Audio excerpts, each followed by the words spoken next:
never could quite get it done. And in the end, the Minnesota Vikings traded for Ngakoue from Jacksonville back in August, I believe it was, and they gave up a second and conditional fifth-round pick. Now, with Minnesota struggling, with their record not being what they want, they decided to get back to picks instead. And Baltimore, which is competitive, which is in the thick of things, wanted to get the trade done, and wanted to get it done today.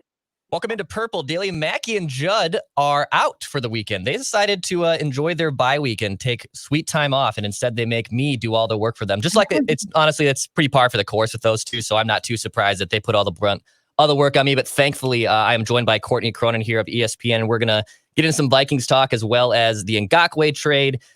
Maybe more trades on the way with the trade deadline about 10 days from now. We'll also do confidence, curiosities, and concerns. This is a Friday, and we'll do that for the rest of the season since the Vikings are on a bye. So, Courtney, obviously yesterday the big news comes down that Yannick Ngakoue gets traded after just 6 games with the Vikings. Minnesota gave up, a second and a conditional fifth to get him 2 months ago. Rick Spielman then flips that for a third and another conditional fifth, kind of typical trader Rick. I guess, what is your initial thoughts on the Yannick Ngakoue trade? I think it's a smart move. I would have made it. I like the trade a lot. I think for a team that they're 1-5 right now, season's over. Like it's time to start focusing towards 2021, whether they want to admit it or not, whether they want to use the word rebuild or not. 2020 is done. Like there's very few chances for them to be able to get back in this thing. We know what their schedule's like with 3 straight division opponents, 2 of which are on the road, the guaranteed loss that they will have at Soldier Field. It's not looking pretty. It's not a good situation for Minnesota right now. So I think the smart thing to do is to get as much draft capital as you can for guys that you are not going to be able to keep around anyways next year. Ngakoue was, for 6 weeks worth of work, I would say he was decent. He had some good moments, but it wasn't this like game-changing pass rusher who I don't know if fans or if the team, if they thought they were getting another Danielle Hunter. That wasn't the case because this is a guy who hates tackling running backs. So he's a finesse pass rusher. He's a powerful finesse pass rusher, but he's not a Danielle Hunter. They brought him here because they thought that they would eventually be able to pair him with Danielle Hunter. Obviously, that went out the window in 2020 because Hunter's having surgery to repair a herniated disc in his neck. And then we don't know what that means for next season. There's a report out there that he wants to be the highest paid pass rusher in the NFL, which means that he would top Joey Bosa's $27 million a year average salary. Like, I don't know if the Vikings are in position to do that either. So the writing was on the wall. They saw that, and then they moved on from Ngakoue, and it was a smart move. Now, I think the really smart move would be don't let that be the only one that you do these next 10 days or so before the trade deadline. You have several other veterans with expensive contracts, guys that you're probably not going to keep around anyways. Why not get some value for them now before you inevitably either have to cut them, ask them to restructure, and they say no, whatever. Like, I mean, you're faced with a much better situation to sell when their value is high instead of try to ride this thing out, try to win games, because at best you're probably a 7-9 team, but that's still such a stretch, it feels like, for this group. And it's weird because I feel like NFL trade deadline day or even the week leading up to it is like kind of the weakest of like the 4 major sports. Absolutely. You don't see in-season trades like that. And I think it also plays a part of just football is not, you can't just like plug in a player mid-season and immediately expect results. It's like the only sport where I think that really doesn't exist. It's so hard to just walk into a new system, and with COVID testing being a big thing, like that's now part of it. So like there's extra external, wrinkles to the situation. So if I was looking at it, if I was the Vikings, I know Judd and Mackey were kicking around who they would trade, who they wouldn't trade. I feel like Riley Reif and maybe Kyle Rudolph at least are the 2 guys that I would look at possibly moving. I know Rudolph isn't a UFA after the year, but Riley Reif plays a position of need. And look, I think everyone could always use a big red zone target like tight end like Kyle Rudolph. So I'm curious if more trades are happening, but I'm with you. I would think more guys should be moved by the trade deadline. Yeah, I think you bring up the 2 most obvious candidates. I'd throw Anthony Harris in the mix too. Rick Spielman, when I asked him yesterday just about the decision to, they went half in, half out with this. That's the problem. Like, you have to commit to a rebuild. You can't go expect to be really good still when you lose 9 players on defense and put all that weight on the offense when this is not a team that's ever been carried by its offense, not under Mike Zimmer. No. So you have a situation where, Rick is still hanging his hat on the fact that they got $10 million of cap space freed up by extending Cousins, which actually is more of the damning thing to do with the quarterback position, because you are locked into him unless you were going to cut him in 2021, because his base salary for 2022 becomes guaranteed on the third day of next league year. And it's not, I don't think you can do one or the other, or I don't think you can just be like, yeah, we're going to keep it for 2021. And because I don't really think it's a true option. So, but like that 10 million that you freed up and that you were so proud of, what'd you do with that? Immediately within an hour, you franchised Anthony Harris, and that's somebody that you tried to trade. So it's like, for what? Like, I mean, you freed up cap space to get a player, to franchise a player that you didn't even want around anyways. You got too cute with it, and now they're facing the consequences with that. So Kyle Rudolph, for example, his production's gone down since Cousins has gotten here. Like, he's still a good tight end, and he obviously is very useful when they go to him, but it's just so infrequent, and they have Irv Smith behind him. So at this point, it's kind of like, well, his salary goes up for the next 3 years. He's under contract. Sell him off now. Give him to the Patriots. They would use him, like any team like that. And same thing with Riley Reif. Like, if you're a playoff contender, like, I feel like I'm just screaming at the Tennessee Titans right now. Like, you just lost Taylor Lewan. Riley Reif is having one of the best years of his career. Like, and he's, somebody who took a $5 million pay cut to stay in Minnesota. We know that. And, beyond this season, you're probably playing Ezra Cleveland there. Otherwise, why'd you draft him? And that would look really stupid. So sell when the value is high there. Like, they kind of lucked into a really good situation, I think, to be able to move some assets around and unload some expensive contracts they're not going to be able to retain anyways, because they have so much money tied up in other players in 2021 and beyond. And I guess if like you're looking at the compensation of these guys, it's not like you're not going to get a first round pick for either of those two dudes. And even I would feel like even if you just got a third for either player, like I think that would be a win. If it's a third to fifth round pick, like I think you take whatever you can get. And look, we all know Spielman likes to stockpile the mid round to late draft picks. So if anything, I would think that would be a win for the Vikings if you're able to get that for one of those two players. Yeah, absolutely. And I think that, they were trying to trade Riley Reif all offseason during the draft. And like, because they couldn't get that third round pick that they wanted, they moved on from Washington and kind of put that whole thing to bed. So I think it's a smart thing to do. Now it's like, if you can get a third round or even a fourth round pick for him, you would do it, because then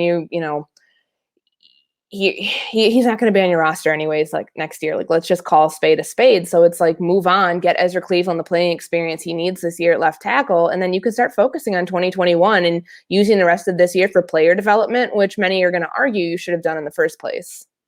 Absolutely. Well, we're going to get into a big NFL mock draft with Thor Nystrom later on this weekend on Purple Daily. So we'll be able to preview all the mock draft specials. 1 and 6, and we're already looking at mock draft season. It never stops. For mock draft guys, and Thor Nystrom's of Roto World, and we'll get into that. But I'm going to keep Courtney here, and we're going to get into our confidence, concerns, and curiosity. Obviously, the Vikings aren't playing this weekend, but with the season 1 and 6, there are still things that I think we can discuss that are confident, concerns, and curiosities going forward. So I will fire up some appropriate NFL Films music. I'll start us off with here, Courtney, on what I'm confident, and I'm just going to say outside of Justin Jefferson, right? Because we all know how good that guy is, but I still, when you look at the roster, even the guys that won't be traded, like I'm confident that this won't be a full-on rebuild. When you have guys like Jefferson and Dalvin Cook and Irv Smith, even Garrett Bradbury taking a step forward, you have another tackle in Brian O'Neill. Eric Kendricks is still going to be here. So like, I don't think, even though like I am most confident that it's not going to be like a 3-year plan. And obviously the NFL is not really a sport where, unless you're the Cleveland Browns and you've been just inept for 20 years and now finally things start to click. I'm looking at the Vikings as that I'm confident that even if they're in the top 5 and they only win 2 or 3 games, you have the pieces, if you hit your draft picks and you make the right moves in free agency in 1 year, to be right back in the thick of it in the NFC. Yeah, no, I think the biggest thing that I look at is this is not an overhaul. It's a rebuild. Like, you're exactly right. Like, I'm confident in that. And Rick Spielman kind of, when we were talking with him about like why he won't use the word rebuild, it's because of those players that you mentioned, that they still have a lot of talented guys here. Personally, I think you're handicapped at the quarterback position, and that's probably going to be kind of what, the straw that breaks the camel's back. But from my understanding, like, I don't feel like there's a lot of confidence in this building that they're going to be cutting Kirk Cousins anytime soon. I mean, yes, there is a realistic there's a possibility for it to happen. It would cost you oodles of money and probably cost people their jobs. But I'm confident that this is a team built for 2021. And I feel like I'm talking to myself back in like April because that's what we expected. So I'm just going to go back on my thought from April and be like, yeah, if they win now, it's gravy. Obviously, that's not the case. So there's no gravy. But they're built for 2021, as we knew all along. So this year should be about player development. So, yeah, that's where they're at right now. And I think if I'm transitioning to my concerns is, I guess, how much dead money can you truly take on? And I know Kirk has the biggest one of that. That is honestly such a hurdle. And if ownership really wants to admit, all right, we will start over. We're obviously not getting in revenue this year with being no fans and it being a down year and a wash year for financial reasons. I guess my biggest concern is how much dead money can you take on? Because the Vikings have kicked the can down the road so much with salary caps that now you're just going to take on dead money. And like even just me and with covering the Wild and Minnesota hockey, that there's always just been dead money against the team. Like I hate the idea of paying players to not play for you. And I just have concerns if you're going to continue to cut players, how much of that dead money limits you to actually get out in free agency in next year and make big moves. Yeah, no, I was looking at this earlier. I'm trying to pull it up now, but I think when you think about how much dead money this team has and how much they've been willing to carry over from year to year, I mean, they're still playing Laquan Treadwell. Like, I mean, it's interesting when you look at how much they're willing to take on. Like, truly, I think that there are a lot of like owners, because they're billionaires probably, that just like look at this whole thing and they're like, yeah, who cares? Like, as long as like we're winning games and we're making the right moves, like that's fine. But certain dead cap hits, like Kirk Cousins, which is astronomical next year, I believe it's $41 million. You're handing in your resignation papers if you're Mike Zimmer and Rick Spielman, because what did Mike Zimmer say at the Combine in 2018? If I don't get the quarterback position right, I'll probably be fired. And that is what would, in my opinion, unless the Wilfs are literally willing to kind of concede this whole thing and say, hey, we gave you contract extensions. That's on us. We probably shouldn't have done that, but it's on us. We'll help you see this rebuild through. Like, I just don't see how that would work out. So, I mean, yeah, that's definitely a big concern. And I guess, I mean, that transitioned perfectly to what I'm curious about, because I do think that Spielman and Zimmer are here for 2021. They obviously just signed 3-year. You didn't just extend your quarterback. You extended the other two most important pieces in your head coach and your general manager. So again, dead money. Are they gonna want to swallow more on the coaching and administration staff? I don't think so. But I am curious, just from the Wilfs, of, is this the right time to go to a new coach? Like, is it a right time to go to a new direction? If you're going to end the Kirk Cousins era and realize, crap, it didn't work, we're going to hit a retool, rebuild button here, and we're going to start over.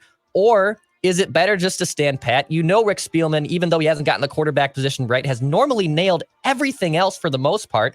Mike Zimmer, although older and a bit old school coach, still seems like he has a control of this locker room. You might have more insight on that. But I'm just curious if it's the right move to stick with the administration or move in a different direction. Yeah, I can piggyback off that one. I mean, one of my curiosities is this cornerback group. Like, so many injuries, and the guys just like can't. I don't know. I mean, even they misjudged that one badly, thinking that you could rely on rookie corners in 2020, a year without an off-season program. Will they actually be that much better next year? I don't know. So, but I do think that we should all be curious about the direction of this team and the leadership direction of this team. Like, is it going in the right path? Because for some reason, Rick Spielman has ownership in the palm of his hand, and he has for a long time. And for some reason, Mike Zimmer, in spite of never being able to get past the NFC Championship in a year that they were really lucky, continues in a league that's trending all the way towards offense and not what Mike Zimmer's doing and winning with defense. There are only so few teams that can be that dominant and do that every year. Why do they keep sticking around with them? As we know, with Brad Childress, he was fired when he still had several years left on his extension. The Wolves have done that before. I just am curious, will they do it again? Because it's financial times, even for billionaires, are probably a little rougher this year because there's, middle of a global pandemic. The salary cap's supposed to drop to $175 million next year. They're already going to be losing a ton of money. Are these the two that you think can lead your franchise in the right direction? And I guess the other curious part of it too is, you went defense minded for the last 6-7 years, and I feel like football is always the opposite. If you have a hard-nosed, hard-ass guy, then you go with the soft guy. If you want someone who's a player's coach, then you go hard-nosed. So I'm curious if you do go in a new direction with the coaching staff, that I feel like it's inevitable it would be some type of offensive mind, right? Yeah, like I know that everybody's like talking about Eric Bieniemy and that, Yeah. he was here one time before, but if I'm Eric Bieniemy, I'm going to Houston. Sorry. Like, I want to work with Deshaun Watson, not Kirk Cousins. But, there's other guys out there too. The Bills offensive coordinator, who's his name, Brian Daboll, like his name was about to escape me. So, there's other guys out there that I think you would go instead of maybe a Todd Bowles, who certainly feels like he'd be a great head coaching candidate given what he's doing in Tampa right now. But you wouldn't stick on defense. It wouldn't make sense. And hell, they had the chance to do that with Kevin Stefanski this year. But they didn't. They decided to stick with Mike Zimmer. So I think that you'd want to go a completely opposite direction and try to just like jumpstart this thing from the ground up, even though it isn't a complete overhaul, because you'd still have really good players here. Exactly. That is your confidence, concerns, and curiosity for this episode of Purple Daily. Courtney Cronin from ESPN. Find her work at ESPN and ESPN.com. You can follow her at Courtney R. Cronin on Twitter. Courtney, thank you so much for joining me. And thank you for listening to Purple Daily. Be sure to subscribe to our YouTube channel, youtube.com/Purple Daily, and as well as our other YouTube channel, youtube.com/Score North. And please rate and subscribe wherever you get your podcast. That is Apple, Spotify, or Score North. Thanks for listening.